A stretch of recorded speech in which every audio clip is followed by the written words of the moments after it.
Hizi ni hela zetu kumanina, hizi kodi zetu hizi, beba zote mama, choma na kituo hiki kumanina zawa, beba mali, choma mzigo, tuondoke manina.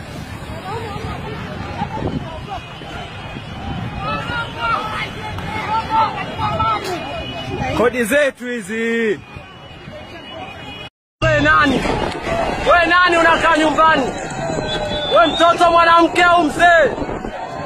Maanake we nani unakaa nyumbani Wewe mwenzetu nini?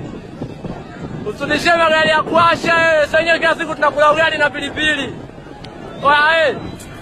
We nani kumamake?